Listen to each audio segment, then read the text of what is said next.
noite. Boa noite a todos e a todas.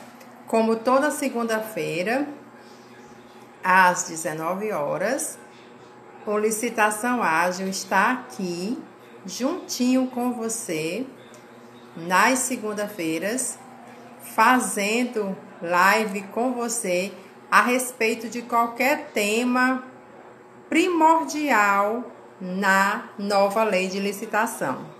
E hoje nós teremos uma participação especial, isso, de um advogado querido, Dr. Jarbas, vai iniciar a nossa live.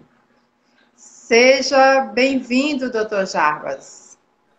Você está me ouvindo? Tô sim. Boa noite, Dr. Jarbas. Seja bem-vindo ao Licitação Ágil, a nossa live de hoje, iniciando agora com a participação de Dr. Jarbas. Ele é advogado, também trabalha com licitações e o tema da nossa live de hoje será as microempresas e as empresas de pequeno porte na nova lei de licitação. Então, é um assunto bem recorrente, é um assunto bastante bom para ser debatido numa live. E então, eu passo a palavra agora para o Dr. Jarbas, para ele se apresentar a vocês, ok? Boa Pode noite. falar, Dr. Jarbas. Boa noite, professora Regina. A senhora está me ouvindo bem? Sim. Vamos então lá em frente. Pode. Bom, Sim. me apresentando, meu nome é Jarbas Domingos, eu sou advogado, sou do município de Resende, no interior do estado do Rio de Janeiro. Eu trabalho com licitações e hoje a gente vai falar sobre as vantagens das micro e pequenas empresas nas licitações, né? A partir do enfoque da nova lei de licitações. Bom, começando do princípio, a nova lei de licitações, ela não criou nada assim extraordinário no regime jurídico aplicável às MEs e EPPs. Ela basicamente manteve o que a Lei Complementar 123 ela já dizia no bojo dela. Ela criou, sim, algumas limitações que não tinha na legislação, que dão mais segurança para todo mundo. Está tudo isso no artigo 4º da nova lei de licitações, e ela coloca algumas limitações, até quanto uma empresa de pequeno porte ou uma microempresa pode participar da licitação, se valendo das vantagens, né, que a lei coloca. Essas limitações são novas. Coisas que tinham, por exemplo, em sede jurisprudencial ou em algum regulamento, a nova lei de licitações trouxe para o texto dela. E aí é legal fazer uma pontuação, professora, porque isso é geral na nova lei, né? A nova lei, ela trouxe muitos entendimentos de tribunais de contas, de decretos, de instruções normativas. Ela positivou isso, e isso é um ponto positivo, que pelo menos a gente tem agora uma lei que fala tudo, embora ela coloque a possibilidade de regulamentos, não é mesmo?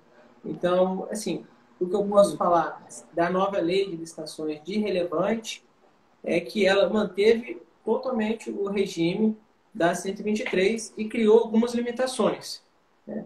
Por exemplo, o limite que um ente público pode dar essas vantagens, né? Eu vou citar um, por exemplo, ó, eu deixei separado aqui, no artigo 4º, a gente tem o parágrafo 1º e coloca o inciso 1º e o inciso 2º, falam dessas limitações. O inciso 1º, ele trata de limitações para aquisição de bens e contratação de serviços em geral. E ele diz... Isso. Exatamente.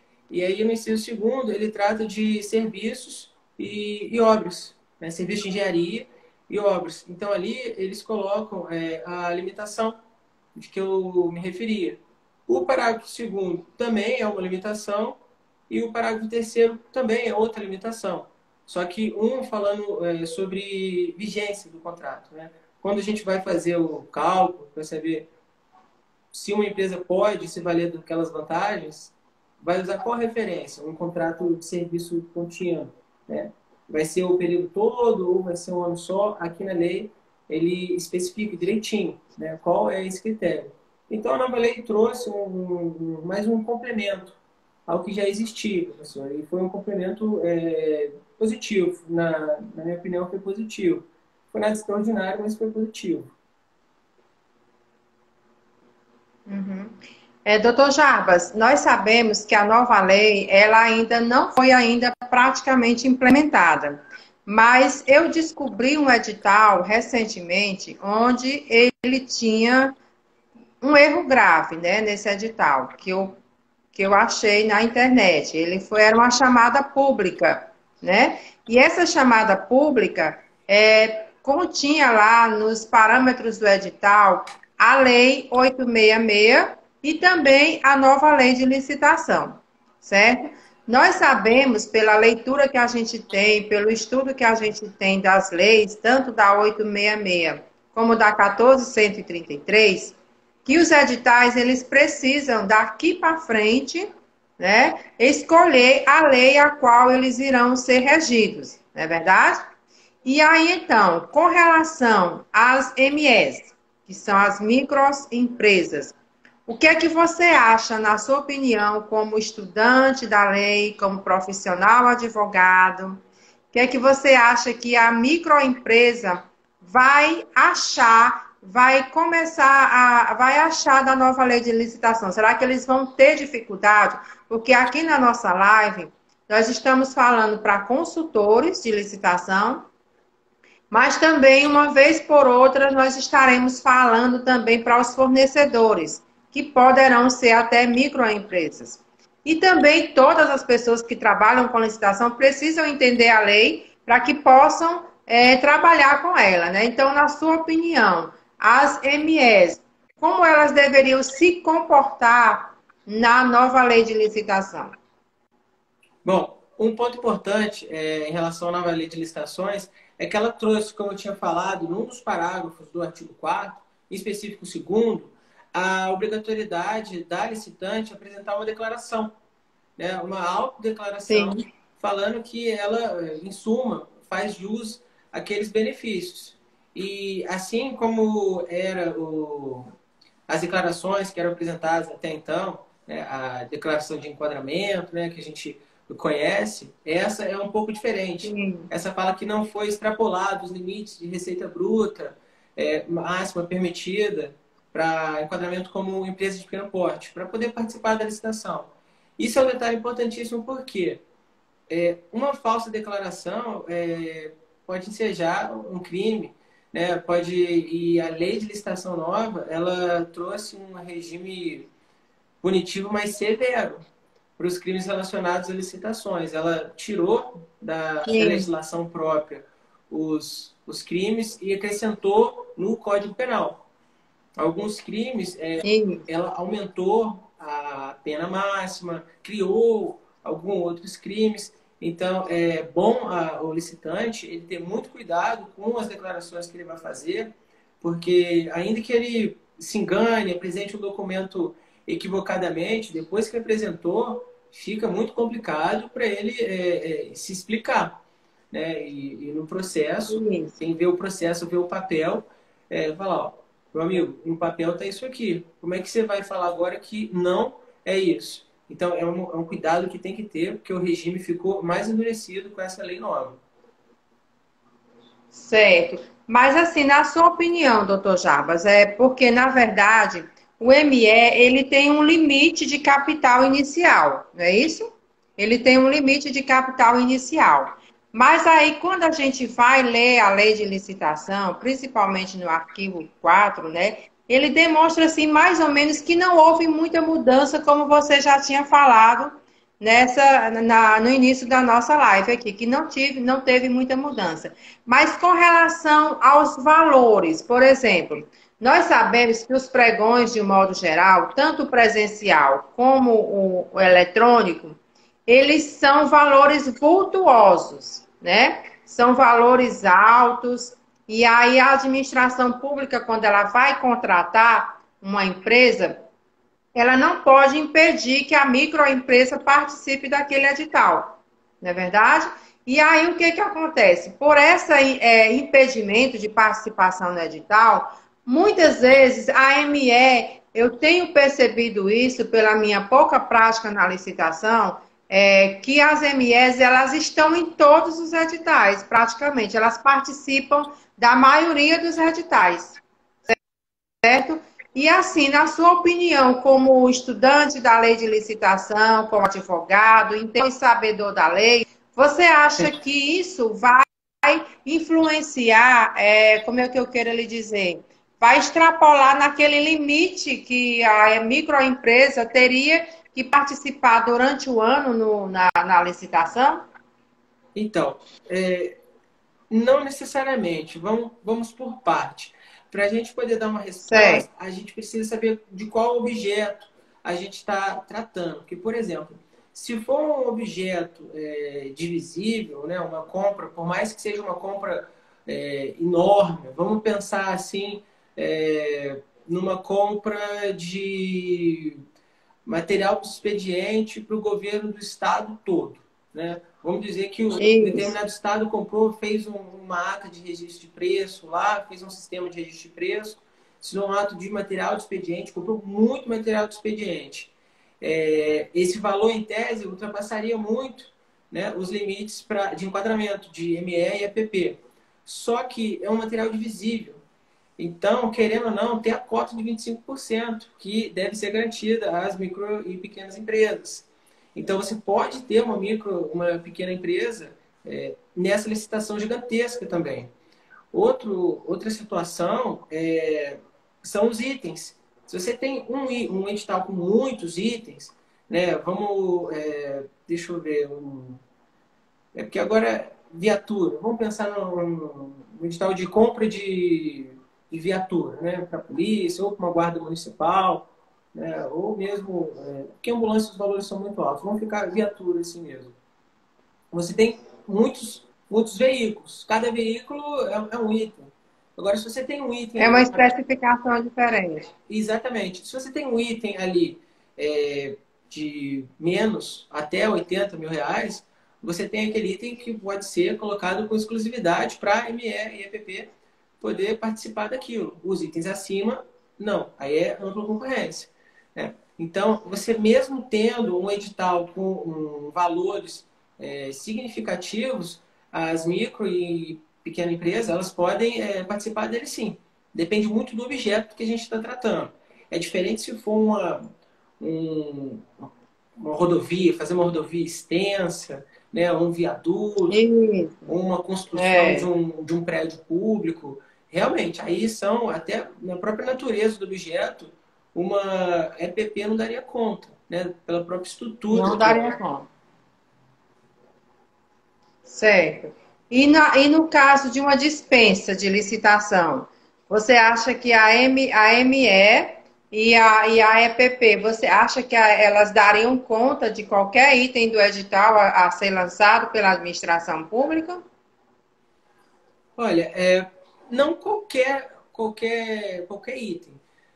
O critério que a gente deve observar é sempre o que a lei coloca, o critério objetivo. Então, a gente parte da premissa que, no mínimo, ela vai conseguir dar conta daquilo que está dentro do limite de faturamento dela, que, inclusive, Exatamente. que é o que o artigo 4º coloca. A redação do artigo 4º ela é bem clara. Ela diz assim, o parágrafo 1º, as disposições que se refere ao caput não são aplicadas.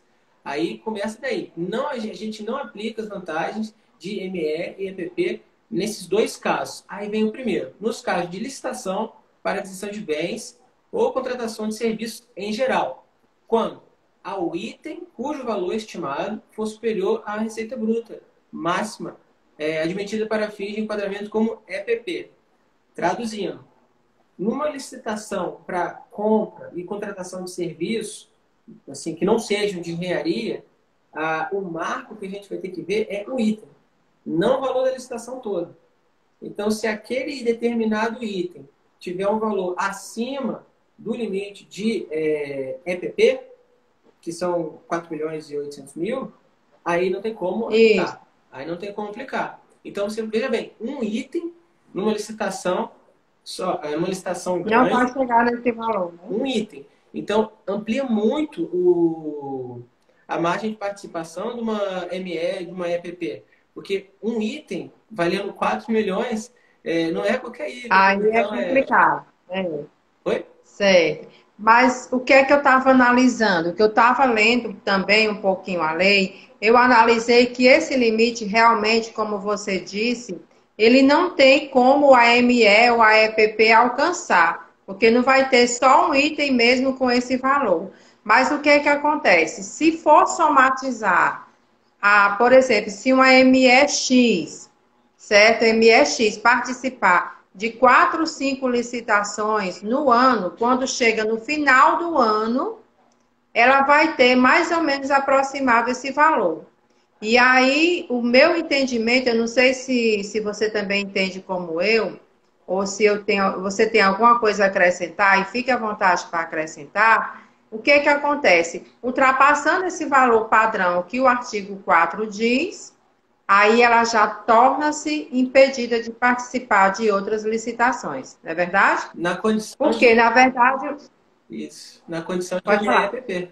Exatamente, professora. E, Exatamente. Isso é o que diz o parágrafo 2º do artigo 4º. A gente soma todos esses e, contratos que ela celebrou nesse ano de referência.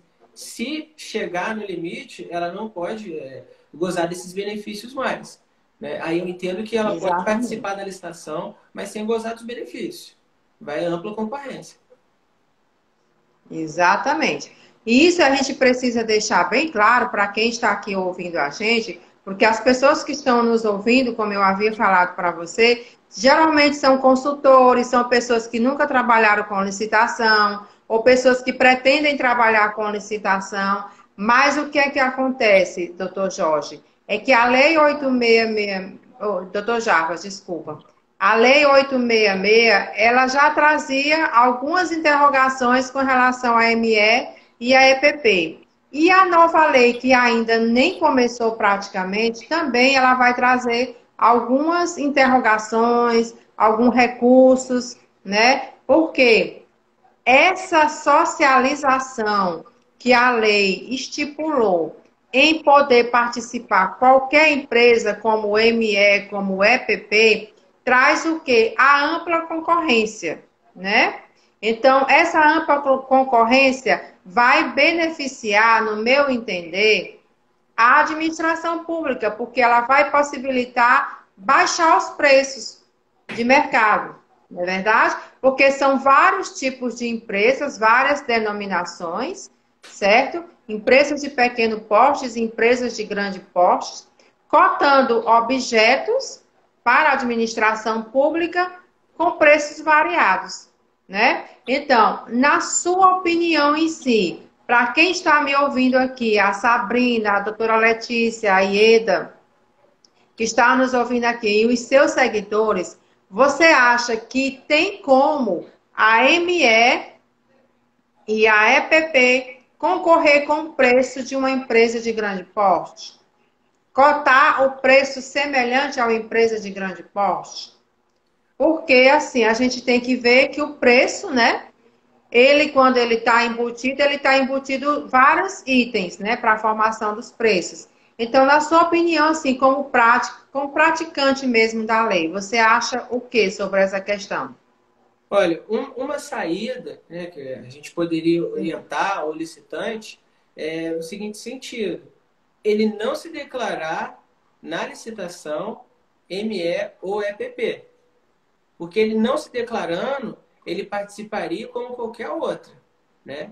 Então, Igualitariamente. exatamente. Então, por mais que ele esteja enquadrado, né, nos órgãos competentes, como ME e EPP, ele vai poder participar da licitação e, o mais importante, sem falsa declaração. Se alguém for lá e recorrer, por exemplo, se ele vence, alguém for lá e recorre, olha só, aquele licitante ali, ME é empresa de pequeno porte. Ele está participando de uma licitação de obra no valor de 10 milhões. Beleza. Aí o que o licitante pode, em série de contra-razões, falar? Eu não me declarei empresa de pequeno porte, né? Eu me declarei, eu É, estou expandindo, né? Eu estou expandindo. E a tendência de uma empresa, qualquer empresa deseja expandir o seu tamanho, o seu espaço físico, a sua infraestrutura. Toda empresa quer crescer, né? Em tese, a gente supõe isso. Então, não teria nenhum problema a empresa, em algum momento, ela extrapolar esse limite de empresa de pequeno porte, desde que ela não declare que ela é uma empresa de pequeno porte, tendo um faturamento acima desse limite, né? Porque aí ela estaria exatamente. correndo em falsidade, né? O que não pode. E a nova lei, ela coloca uma redação muito interessante, porque no início do parágrafo 2º, ela não restringe a participação das empresas. Veja bem, ela fala a obtenção de benefícios a que se refere o caput desse artigo, ou seja, ela impede a obtenção dessas vantagens. A empresa não vai poder tirar proveito dessas vantagens que a lei coloca, porque senão seria um contrassenso. A gente quer ampliar a competição e restringir a Isso, competição? Não tem como, né? Ou amplia ou não tem como. restringe, né? É, verdade. E o que é que acontece nessa nova lei? Pelas minhas lidas, pelos meus estudos da nova lei, porque a gente vai demorar a ter uma prática acentuada com a nova lei, porque na verdade são mais de 190 artigos, não tem como a gente absorver de uma hora para Na outra. lei de Mas o que é que eu tenho percebido nessa nova lei? A fiscalização e em torno da lei, sempre rodando em termos do melhor preço, do preço mais adequado, do preço mais baixo para a administração pública. Então, o que é que eu venho a falar aqui como professora, como consultora, e você como advogado, quero deixar aqui para os nossos seguidores, tanto os meus como os seus? É que precisa um edital, ele está bem especificado, bem objetivo naquilo que a administração quer comprar, para que haja essa concorrência paralela, tanto da ME, como da EPP, como das grandes empresas.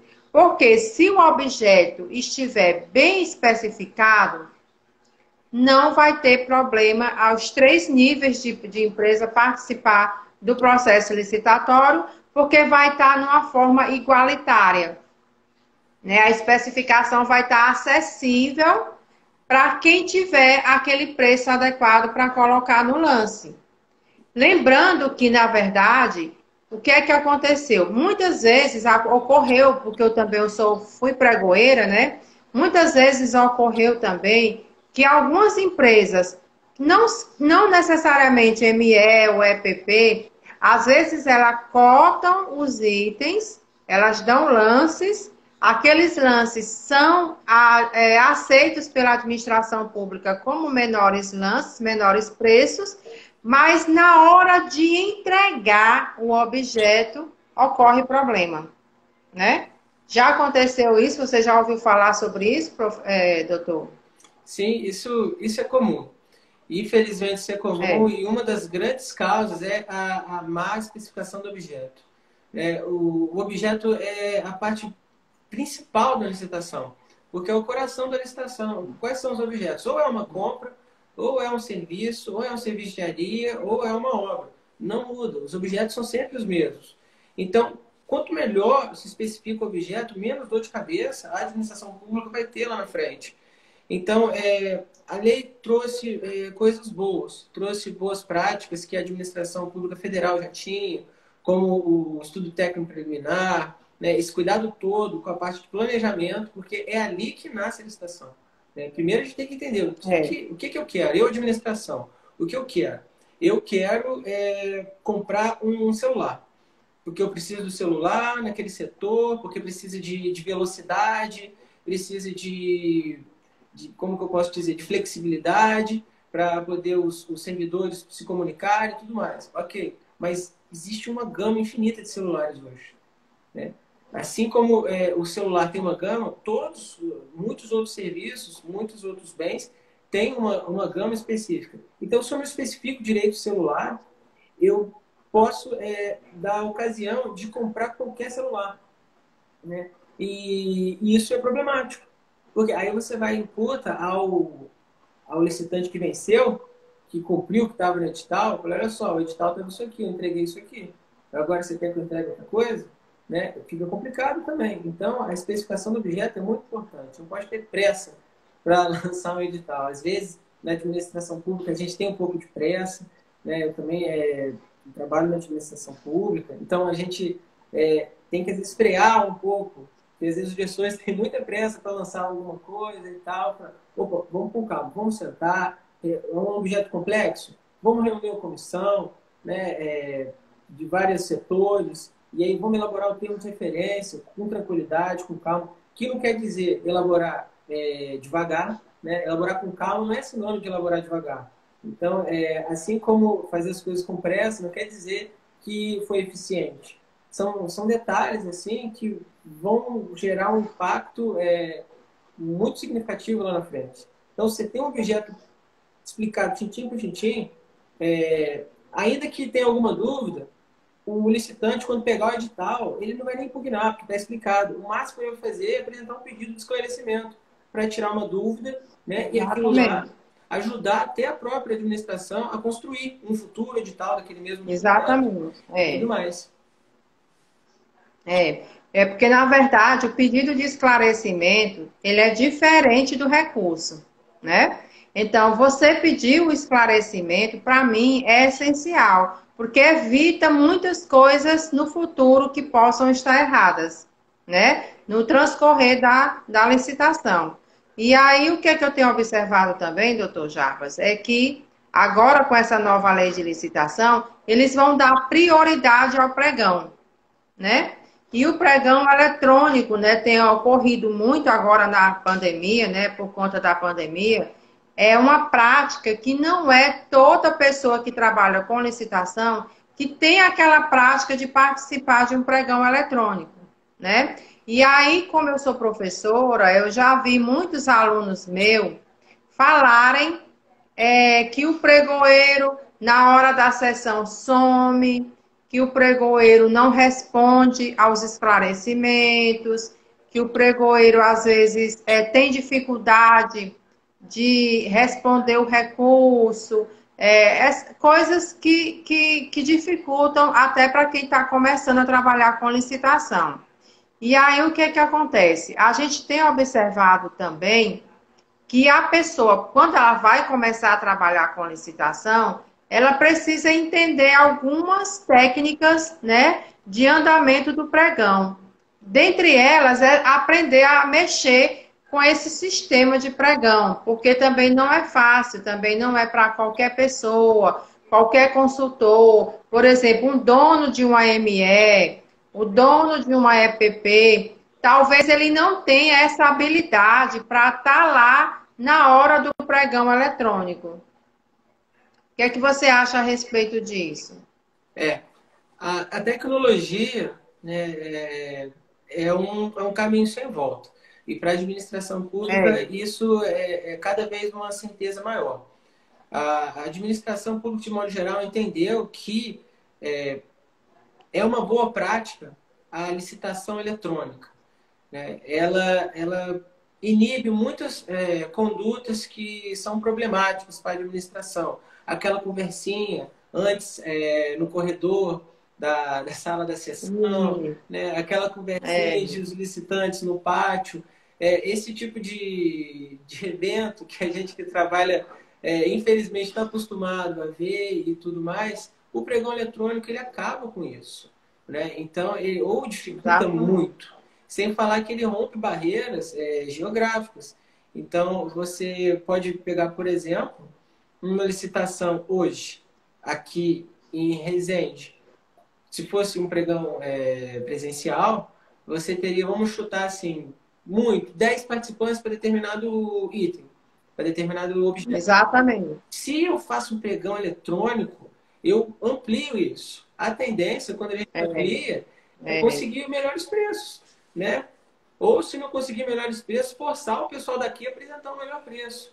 porque a competição ela tem essa finalidade, né? É uma questão estatística. De Exatamente. 10 preços para 100 preços, algum vai ser melhor, né? Do que aqueles 10 É iniciais. verdade. Então, a licitação eletrônica, ela é uma tendência que deve ficar. Eu percebo que os tribunais de contas, os TCE, os TCUs, o TCU, eles vão, na medida de que Tem trabalho. compete, eles vão tentar falar, gestor, uso eletrônico, uso eletrônico, uso eletrônico.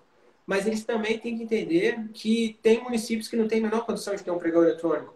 Tem pequenos Não, municípios que não tem equipe de licitação, né? Tem município que não. tem um funcionário que faz o edital, E julga a faz tudo, licitação, faz a pesquisa de preço, faz o termo de referência, porque o setor que tinha que fazer não tem a menor condição de fazer. Então, você olha só, o Exatamente. Brasil é muito grande. Então, tem que ter uma consciência dos órgãos de controle de que isso é bom e isso tem que ser implementado. Mas tem que ser com calma, tem que ser olhando direitinho. Tem lugar que não tem internet direito. Então, o sistema, como ele vai É, funcionar sem internet? Então, parte daí. Eu acho que o exatamente. primeiro ponto é esse bom senso que tem que ter para ver que é bom a licitação eletrônica e é uma tendência. E com relação à parte dos consultores, tem que se capacitar, porque tem que pegar pelo menos os principais, né? O Comprasnet, a licitação do Banco do Brasil, tem muitos outros, outras plataformas muito boas. Então, tem que entender como é que ela funciona, né? Mas antes disso, tem que entender o rito da licitação.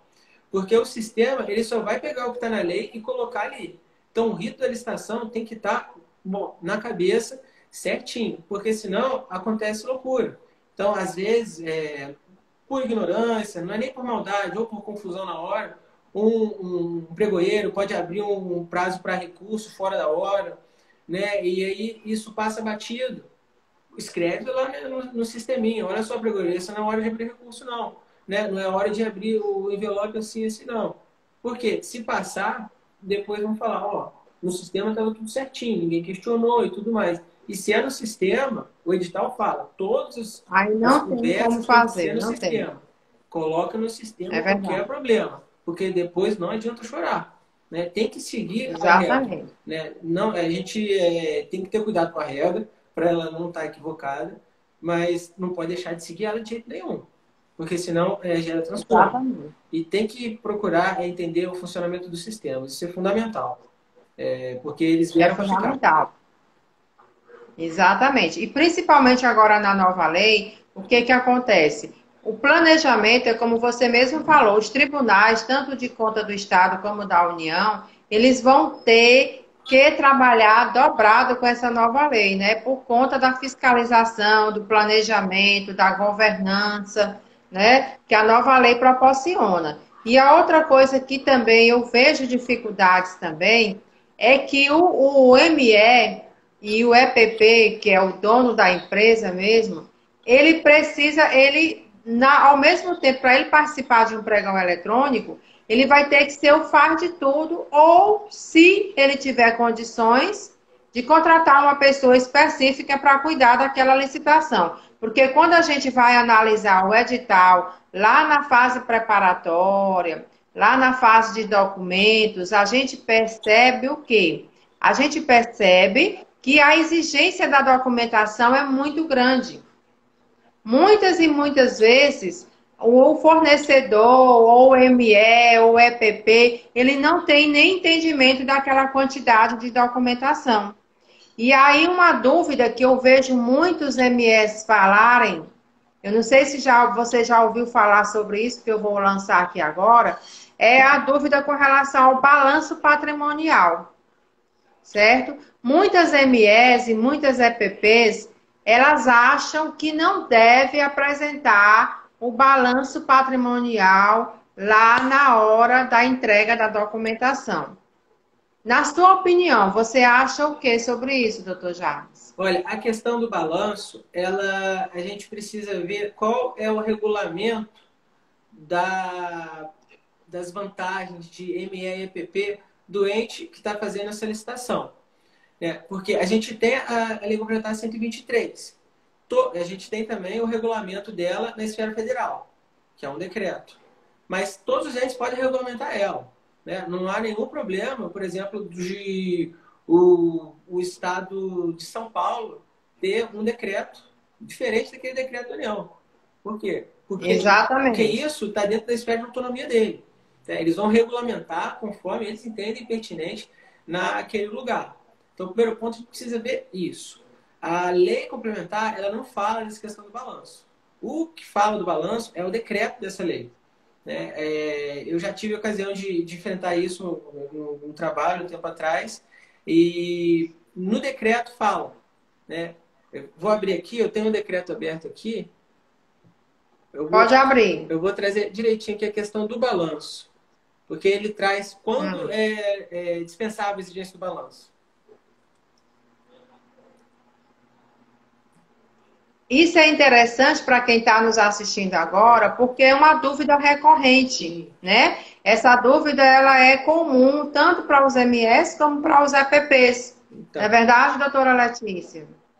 aí vai a dica de ouro aí para o pessoal. É o artigo 3º do decreto da União que fala sobre balanço. Ele diz assim, ó, na habilitação em licitações para o fornecimento de bens para pronta entrega ou para locação de materiais, não será exigida da microempresa ou da empresa de pequeno porte a apresentação de balanço patrimonial do último exercício social.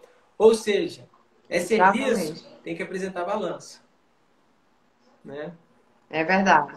Então, essa dúvida, para quem está nos assistindo agora, ela é bastante importante, porque já chegou casos em que um aluno meu foi participar de um processo licitatório e ele não era ME, certo? Nem era EPP, mas ele entregou o balanço incompleto, certo? Não entregou o balanço completo. E então, tem também na lei que o balanço, quando você coloca a palavra balanço, edital, ele precisa ser lido, relido, entendido, lido novamente para que não haja nenhum problema.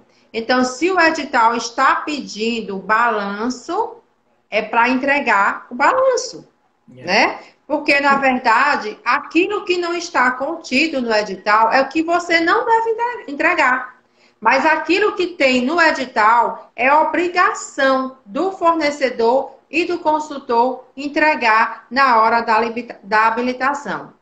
Exatamente. E o importante é ver o edital antes, analisar, né, todas as partes principais, como que é o regime de pagamento, existe alguma legislação naquele ente regulamentando o regime de pagamento, a questão da documentação de habilitação, né, existe um decreto regulamentando a aplicação da 123 lá, isso é fundamental. Porque se você vai e apresenta a sua proposta, todo edital tem uma cláusulazinha escrita lá que você adere aos termos dele e tudo mais. Na dúvida, entra com impugnação, né? Consulta o seu Exatamente.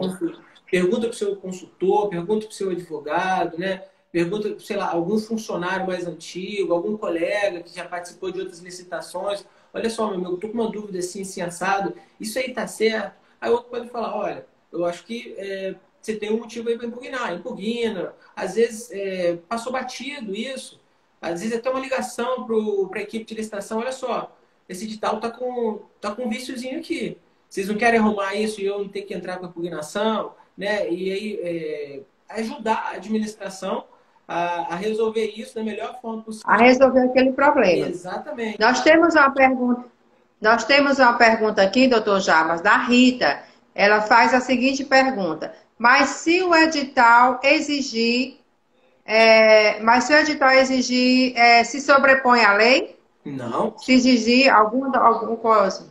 não, negativo. O edital, ele é a lei da licitação, mas ele está sempre fundamentado na lei anterior.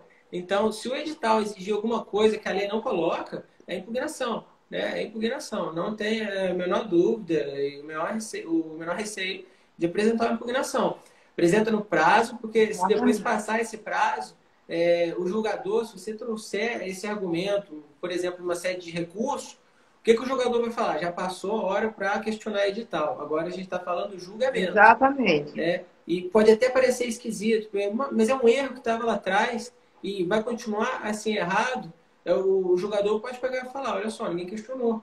Né? Ninguém questionou. Então esse erro Exatamente. talvez não seja tão danoso quanto você está falando aí. Se fosse, você teria visto. E aí a licitação continua e a pessoa acaba sendo desclassificada ou inabilitada. Isso é problemático. Exatamente. E aí se prejudica, né? Oi? Se prejudica, porque aí vai perder alguns itens Exatamente. devido a esse erro que não foi visto anteriormente. Não é Exatamente. verdade? Exatamente. Agora, o que é que me chamou a atenção também, doutor Jarbas, é o seguinte, o recurso, né? O recurso, ele é diferente da impugnação. Mas a nova lei, ela deixa bem clara que o recurso agora, ele passou para uma fase mais posterior, certo? Não sei se você observou isso na nova lei. O recurso ele agora vem antes da fase final da licitação. O que é que você acha sobre isso? Olha, eu confesso, professora, que eu não terminei de estudar a lei ainda. Eu ainda não Aham, cheguei nessa parte. Né? A gente trabalha e estuda, às vezes fica meio agarrado. Eu não consegui terminar de estudar a é. lei. Nessa fase recursal eu não cheguei ainda. Mas, assim, o Pois é, recurso. pois o que é que acontece? Na nova lei, o recurso passa a fase preparatória, aí vem a divulgação do edital, aí em seguida vem a proposta, vem os lances, aí vem Habilitação. a homologação dos documentos, né? O parecer dos documentos, e por último vem o recurso. Aliás, antepenúltimo vem o recurso, e por último é que vai vir a homologação, Perfeito. certo? Então, o recurso aparece numa fase posterior, Isso é onde já positivo. tem passado todas as outras fases, né? As outras fases da abertura do edital. E Entendi. aí o que é que acontece? O dono da MP, da ME, aliás, ou da EPP, ele vai ter que esperar essa fase, porque a lei, ela deixa bem clara lá que essas fases, elas são subsequentes, ou seja, tem que obedecer àquela ordem, certo? Sim. Tem que obedecer àquela ordem. E o recurso ele só vai ser realizado a partir daquele momento que passar a documentação, as propostas e os lances. Perfeito. Pelo que a E senhora aí, nessa disse. fase aí, sim, Não, pode terminar, desculpa. certo. E aí, nessa fase, o que é que vai acontecer? Vai ter que ser um recurso bem elaborado, porque vai ser como se fosse uma espécie de sopro, né? Onde aquele participante da licitação, da ME ou da EPP, vai ter a última carta a ser jogada para que ele possa ainda ganhar mais alguns itens na licitação, certo? Então, nesse caso aí, eu acho, como você falou anteriormente, que o esclarecimento é primordial antes de acontecer o recurso. Por quê? Deixar o recurso lá para o final, como a nova lei de licitação deixou, vai permanecer o quê? Menos chance de você ainda se sobrepor para ganhar algum item que ainda tem aquela possibilidade de você ganhar através do recurso. O que é que você acha dessa minha interpretação, percepção? Consegui entender sim, professora. Então, parece, pelo que a senhora disse, que a lei trouxe a questão da unicidade recursal para todas as modalidades de licitação. Então, a gente já tinha isso no pregão, mas não tinha isso Isso, expresso. Né? A gente não tinha isso isso. expresso. A gente tem toda a É, licitação e aí, no final, a gente tem uma etapa só para recorrer. Né? Isso dá celeridade para exato. o certame. Seguramente foi com essa intenção que o novo legislador, colocou esse recurso lá no final. Né? Deixa todo mundo, vamos buscar a melhor proposta. Deixa o povo brigar, dá o lance, e aí chegamos no lance melhor. Agora vamos para a documentação. Tá legal a documentação, planilha, balanço, certidões, tudo mais. É essa aí, declarada vitoriosa provisoriamente. Né? Vamos dizer assim. Agora abre recurso para todo mundo. Aí depois contra-razões para todo mundo. E aí juntam tudo É, ali. Tragam todos os argumentos ali, porque não vai ter outra hora. Né? É esse o momento. Exatamente. É esse o momento. Guarda os É. argumentos, né? Não entra em disputa desnecessária no decorrer da licitação, do certame, né? Da própria competição, e aí apresenta lá. E aí ele vai ter que analisar tudo isso lá no final, exatamente. O grande, Uhum. o ponto importante é trazer matérias só relacionadas ao julgamento, não ao edital, né? Porque o edital passou. O edital morreu quando apresentou a proposta. Então, é importante ter esse cuidado.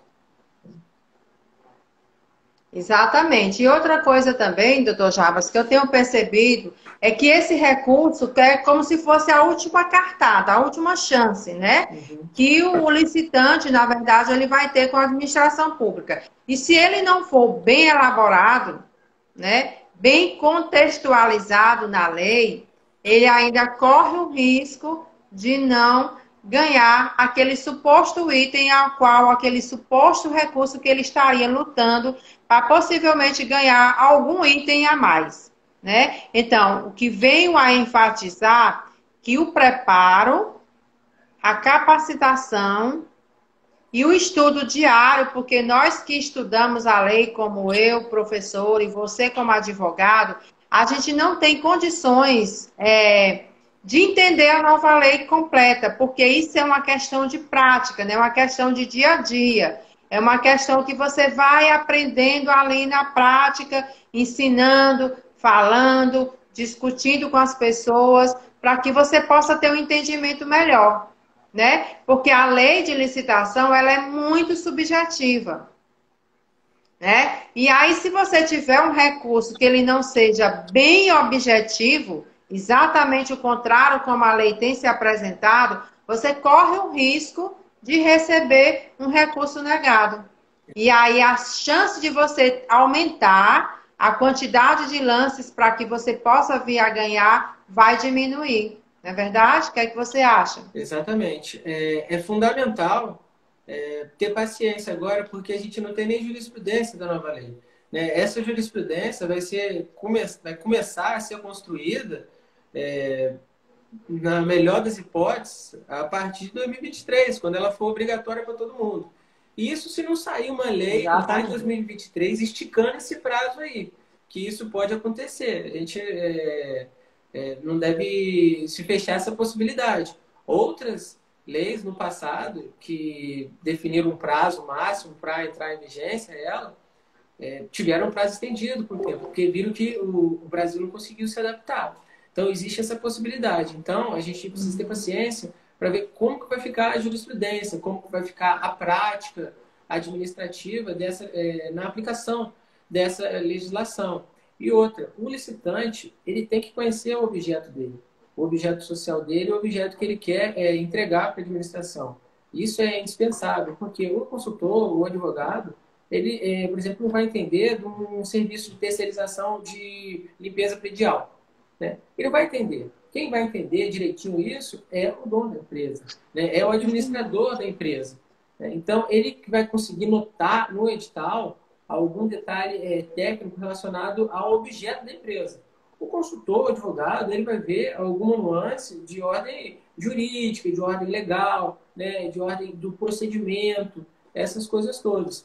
E quando a gente vai recorrer, não é só isso que impacta no possível resultado do licitante. O objeto dele também. Porque, de repente, a administração pública pediu um objeto que, daquele jeito que está lá, a gente acha, beleza, tá ok. Mas com o olhar do empresário, ele vai falar, olha só, isso aqui não existe. Não tem como eu colocar tantos funcionários para fazer a limpeza desse local e tantos funcionários para fazer a limpeza desse local. Essa jornada está impossível, né? Essa jornada de revezamento aí está impossível. Por isso, por isso, por isso. E isso é um conhecimento que o empresário ele precisa ter, e naturalmente ele tem com a prática. Isso aí vem, né, com os anos, essa expertise toda, e isso é um argumento forte para trazer. Esse é um argumento bom. A questão de preço também. Quem entende de preço é o empresário. Ele vai falar, esse preço está absurdo, não tem como. Por quê? Porque fulano de tal não faz esse preço, ciclano de tal não faz esse preço, beltrano de tal não faz esse preço. No outro estado não existe esse preço. E esse preço aí, a administração está querendo contratar, como que vai fazer? Se apresentar proposta no preço, não tem jeito. Aí você se vinculou a ela. Não adianta mais levantar problema de preço. Ah, o preço exequível.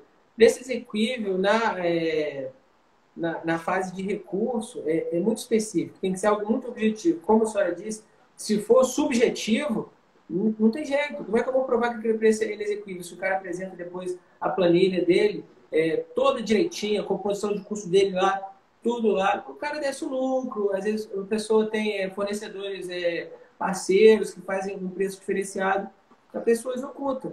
Né? Agora, se você acha que o preço está fora da realidade, impugna o edital, né? Impugna a questão do preço. Não deixa para o recurso essas questões que podem parecer que são de sede recursal, mas de repente não são. Então, objeto, o preço. Então, isso fala antes, não deixa para depois, porque fica mais difícil. Exatamente. Doutor Jarbas, então, assim, nós já estamos praticamente quase encerrando o nosso tempo aqui no Instagram. E para finalizar, eu queria que você falasse agora do advogado Jarbas. Eu queria que você me dissesse para as pessoas que estão nos assistindo agora, como é que vai ser o advogado agora na nova lei de licitação? Você acha que vai abrir novas oportunidades para os advogados de trabalho, para trabalhar com licitação? Como é o comportamento do advogado numa licitação? O que é que um advogado faz em uma licitação? Bom, o que eu entendo que a função do advogado na licitação é ajudar o cliente dele a ter o máximo de chances, de oportunidades possível para ele vencer aquela licitação. A gente não pode garantir nunca que o nosso cliente vai vencer a licitação, porque isso aí quem vai decidir vai ser o pregoeiro, né? No caso agora, o agente de contratação, né? Que não acabou a figura do pregoeiro. Então, a nossa função é garantir que o empresário ele possa apresentar o preço dele, né, conforme ele entenda justo, adequado aquela licitação e dar todo o amparo jurídico.